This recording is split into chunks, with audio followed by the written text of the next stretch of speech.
In sports, they say the best offense is a good defense. I know this firsthand, having spent time in the college and pro sports arenas, and the same is true in the financial world. I just wish that someone prior to the last recession would have taught me this strategy relative to my finances. See, we're heading toward a recession, and there's a lot that I wish I would have known prior to the last recession because I would have done a lot of things differently. Well, I'm going to teach you through a 5-part series starting today how to recession-proof your life and your finances.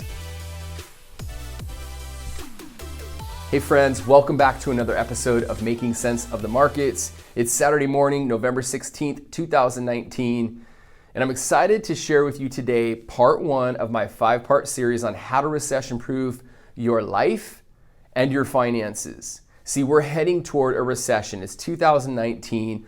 We are long overdue in the financial markets for a correction. We are at 10-year lows for unemployment, and we're also at a 10-year high for stocks and what's going on in the stock market and on Wall Street. A correction is coming.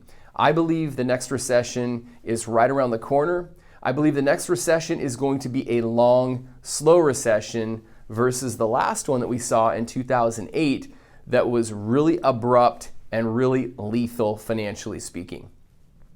What I want to do though today is I want to talk about, in my opinion, the most important part of recession-proofing your life and your finances, and that's you. It's your mentality. See, there are things in life, there are things in business, there are things at work and in finances, in politics that we just simply cannot control. There are things that we can control, and I started off today talking about the best offense oftentimes is a good defense. So I'm going to give you some tips on how to play really great defense as we head into this potential recession here in the next year or two. Like I said, the first thing is you. It's your life. What I want you to do, 2 things. It has to do with your work.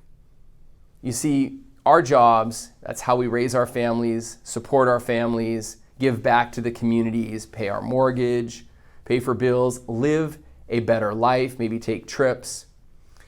So your job is crucial. In an economic downturn, oftentimes there are layoffs. There are cuts. So how do you recession-proof your life relative to your job?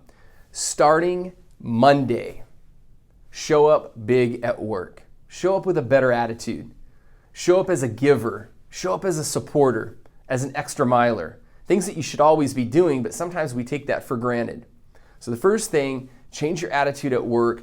Go the extra mile, in a little earlier, stay in a little later, better attitude around the office. Make yourself irreplaceable so that if a downturn comes and layoffs come, you're going to be the last person that company can afford to lay off. The second and final thing today that I want you to do is improve your resume. You see, the best time to look for a job is when you have a job. I think you'll agree with me there. So we're almost into 2020. The digital age. You need to have a LinkedIn profile. So if you don't have a LinkedIn profile, go over and start a LinkedIn account and build out your profile. If you do have a LinkedIn profile, take some time and improve it. See, about 2 years ago, I hired a consultant to help me improve my LinkedIn profile. So if you have any questions on how to set up your LinkedIn and how it should look, go to my LinkedIn. Just go to LinkedIn and search Dan Keller Mortgage and mine will come up. And you can copy the format in which I used. If you have any questions on that, I want you to reach out to me.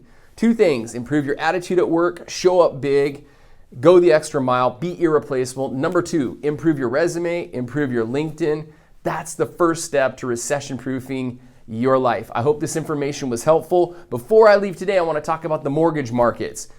The mortgage industry is doing incredibly well right now. Interest rates are still at historic lows.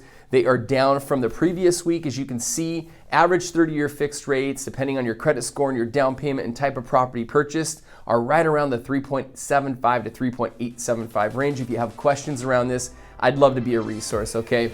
I hope you have a great rest of the weekend. Have an incredible week. Reach out to me with any questions. If you found this valuable, do me a huge favor, give it a like and share it with someone that it will benefit, okay? Bye for now.